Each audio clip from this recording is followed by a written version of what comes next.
Welcome in, NeSmith fans, to the NeSmith Weekly Series Hotline. We're rounding out week number 22, and on the telephone, we have the new Weekly Series points leader, Mr. Chase Washington. Chase, you guys are sitting at the top of the points. First time. Is it the first time all year you guys made it to the top of the points? Yes, first time all year. We started out, so 6 or 7 of us in the first week tied for the lead. This is the first time that we've held the lead by ourselves all year, and it's pretty exciting. So 1 point over Mickey Trosclair. You guys actually both were at the same speedway over the weekend at Hattiesburg. Why didn't you guys? You couldn't run the makeup feature, I guess. Well, we couldn't really benefit ourselves on running the makeup race, and the way that they was going to start the first feature, they was drawing when you come in the gate for the first feature, and we drew a bad numbers, and it was going to put us starting 8th or 9th or something like that, and we qualified before the first feature, and we qualified outside front row, so we just went ahead and decided to just not start the first one and not take a chance on tearing anything up and save everything we had for the second one. So, Mickey was also at the same racetrack with you guys. I mean, talk us through the second feature. I mean, what was the second feature like? Oh, it was actually pretty racy. We started on the outside front row there with Michael Arnold, and we raced hard there for a couple laps, and we had several cautions, and I tried the bottom on him one time, and I couldn't make it work, and then the 33 car from Jackson, Sid, he passed me on the outside, and I was thinking, well, maybe I can get up there now and try it again. So we started, I believe, probably not very many laps to go at all. We started the race, and I chose the top, and I put it up there, and luckily it stuck, and it was a drag race after that. I could hear it behind me the whole time, and I was just trying to hold on to what I had, but luckily we held on to it and came home with it. Were you surprised at all not to see the 521 drive up next to you?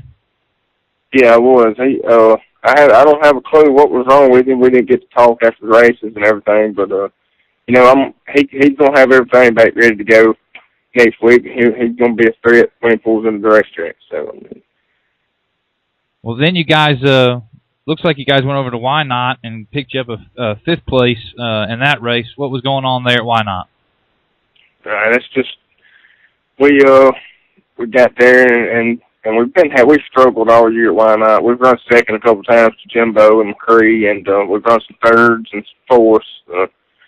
Just never have been able to win one, and I really want to win one there bad. But those guys down there is probably the stoutest local group in the state. I mean, you've got a handful of people down there that knows how to get around that place. I mean, including Jimbo and McCree and those guys like that's been racing there for years that can get around it with their eyes closed.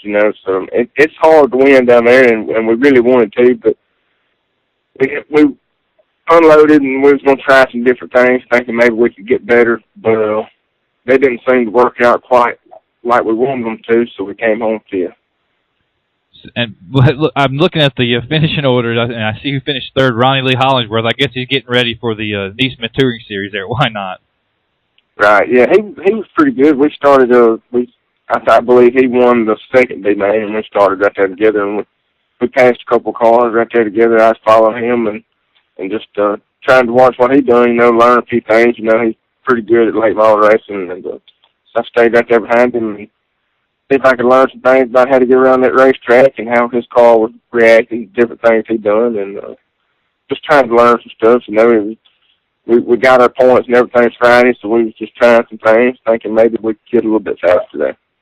So the outlook for the rest of the season, you guys are replacing bad finishes, not bad finishes, but you got to replace the last first place finish at Hattiesburg with a 3rd place, you said? Yeah.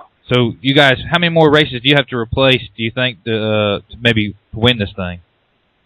Well, we really need to replace all of them with wins, but it's going to be tough. We've got a couple more weeks left, and we need to win those couple more weeks, but it's hard to go out and win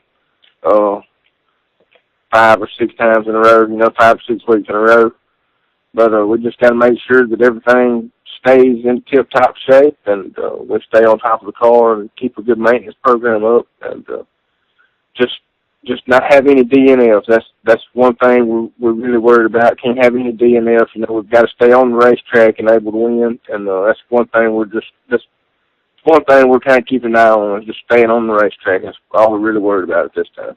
Now, you know, and if all that doesn't work out, do you guys have like a Plan B rain dance for every weekend until the end of the season? Yeah, we do. We sure do. You know, we've been keeping an eye on the weather this week with the hurricane coming in. You know, and right now it'd be a good time to. I want to say to everybody down south, you know, we're thinking about them, and we hope they all staying safe down there. You know, I got a bunch of friends down there that we race with, and we just hope they stay in and out of the weather and keep their family and everything safe. You know, that's the main thing, you know, when it comes to something like this. You know, racing is the second thing after that. So we hope and pray that they keep everything safe, and the good Lord to watch over. Well, all right, Chase, well, congratulations on getting your car to the top of the point standings late in the season here. Good luck as you continue. Before I let you get out of here, thank the sponsors and also some of the crew guys that helped get to the top. Yeah, I want to thank Joel Murphy, my crew chief. You know, he's one of the main things that keeps this operation going, you know, and I can't thank him enough. Jerry NEWMAN Racing and Miss Jerry and Miss Sheila and R&R Welding, Greg Sawmill, Indian Ridge Lumber Products, all the guys up there right race cars, you know, they build an excellent race car. Yeah, and I'd also like to thank the Claxton, Georgia, NeSmith group for sponsoring all this, putting this all together, so we would have something to go out and race for every weekend. Well, all right, Chase. Well, are we going to see you if the weather holds? Now, right now, the weekend's been shortened by a day, so we're going to have one night at Why Not and one night at Magnolia. We're going to see those two races this weekend, or you got somewhere else you got to be? Well, hopefully we can make Magnolia. You know, the weekly deal, we kind of need to run some weekly points, but hopefully if everything goes right, maybe we'll be at Magnolia Sunday. All right, Chase. Well, I'll run into you there. Good luck, and we'll see you at the Mag. Welcome back in, NeSmith fans, to the Weekly Series Hotline. Like we said before, when we were talking to Chase Washington, week 22 is in the books. On the telephone, out of Ripley, Tennessee, the pilot of the 73, the brand-new Bob Pierce race car, sponsored by the 45 Race Shop, Ashley Newman. Ashley, how you guys doing? Oh, we're doing good. You guys go up to Clay Hill and get you a victory. Talk us through a little bit of the... Well, first of all, tell us who you are and how long you've been racing. Well, Ashley Newman, of course. I've been running for about 22, 23 years, since I was 12 years old. Started out in the mini stock class here at home, and then we moved up to the IMCA modifieds. Run those for a while and run street stocks, and run a little bit of everything, I reckon. And this is my first full year in the Crate Lake model, and we've enjoyed every minute of it. Now, I'm not... Geographically, I'm not sure Ripley is, but you guys are up there almost on the cups, I'm sure, of the UMP, IMCA world. What is it about the crates that attracted you to it?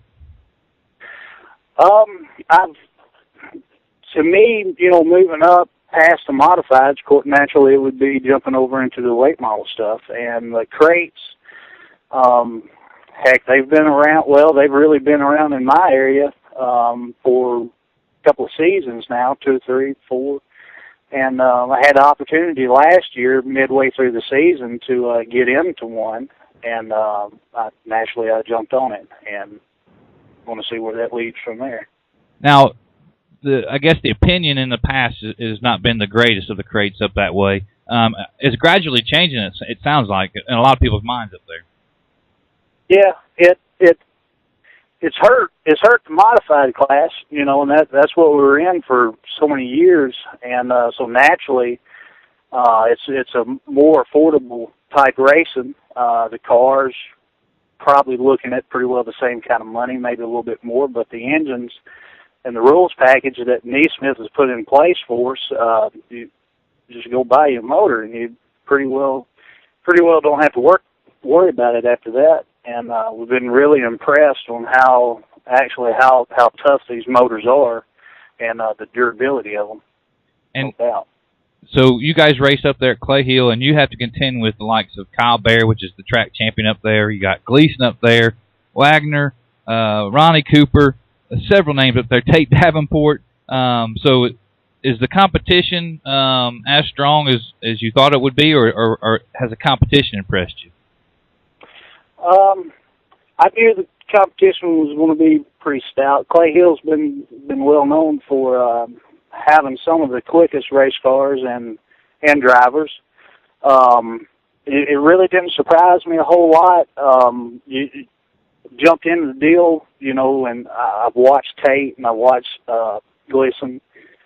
They're pretty good racers, and they've came, I believe, from the late models out of Kentucky, and they come down and they definitely, you know, give you something to set your goals towards. And luckily, we've been able to run with them. Well, you guys did it just that over the weekend at Clay Hill Motorsports. You guys picked up a win, and you're telling me the Pierce race car is a fresh car. So talk us through getting to the track with a brand new race car, and did you think you had something when you got there? Yeah, that was the first night for it. It didn't crank up and move until we loaded it up in the trailer. And our team up in Motorsports, we've actually got a super late model also, and it's a Pierce chassis. So that's what, you know, led us on to just get another Pierce for the crate. So they've had a little bit of dealings with it and setting it up. They've had some decent amounts of success with it this year, and I felt like that we had a real good chance, you know, going to the track as long as everything was bolted up and tight. And when we got out in our heat rate, well, first we hot lapped it, and it was pretty amazing on the differences that it was from our last car. It drove real good. Now, so talk to us about. I mean, you qualified. How was your qualifying and the heat racing and the qualifying go up there? Hang on a second. One second. You guys did heat race, didn't you? Yeah, heat race. Okay, so I'll start that question over. I'm making sure. All right, 3, 2, 1. All right, well, so you guys get up there. Of course, you got a qualifying heat race. How did that go on that evening? Oh, we started out.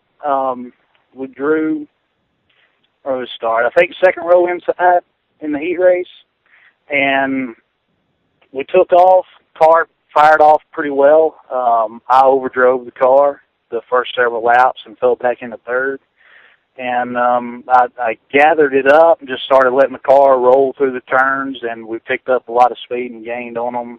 We finished, you know, right on the second place bumper, and that set us up for third row outside in the feature, and it fired off pretty good.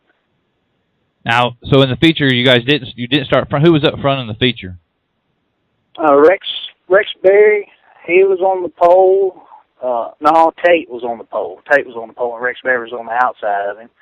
And then Cal Berry second behind Tate, and Ricky Wagner in front of me, and Gleason beside me, and then me.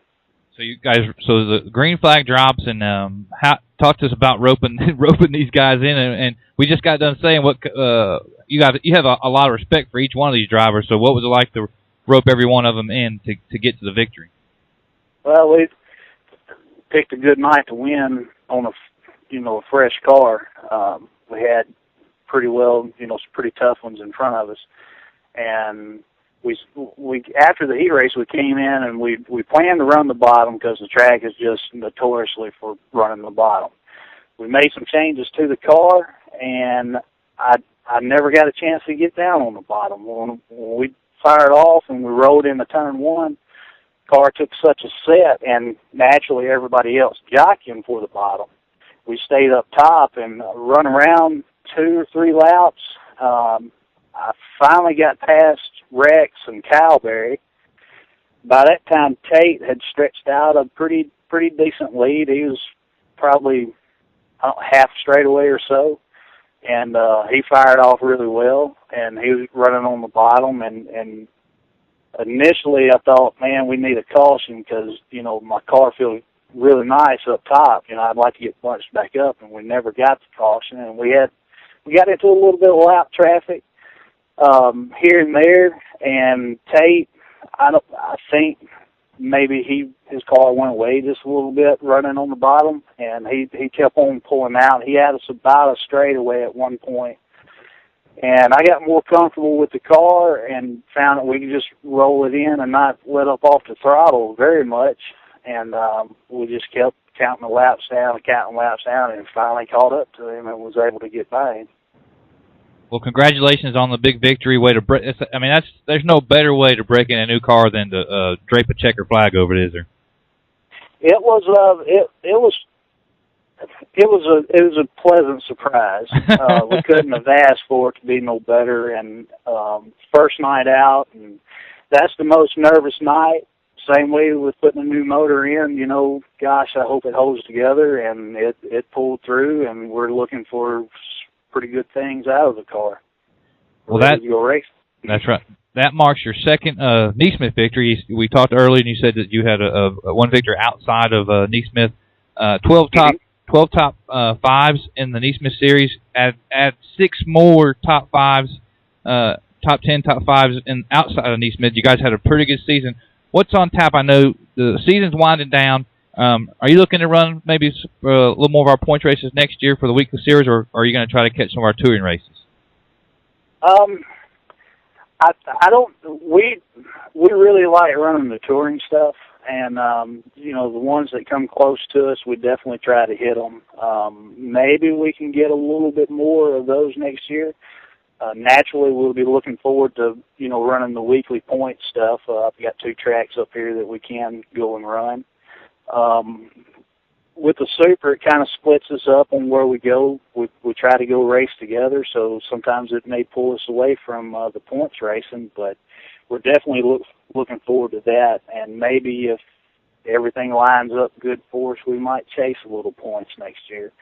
I think if we chased it, the touring deal would be just awesome, deal to try to chase.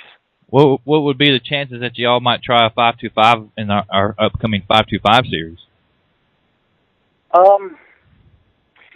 I would say that it's definitely out there on the table.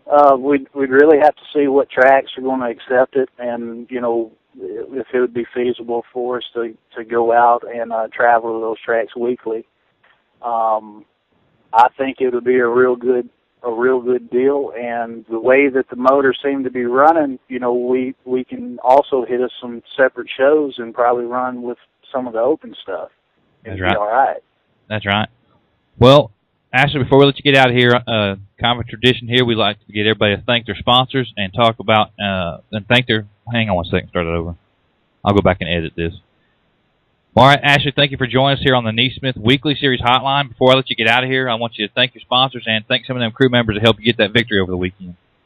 All right. Upton Motorsports, they're the owners of my car, Greg and Angie and Shelby Upton. They've been really good to me, and I'm definitely been a fortunate thing on my part to be able to drive for them. 45 Race Shop, they supply us with the parts, and it's a local deal, and they feed most of the racers up here, and it's really good for everybody, to be able to get the parts here locally.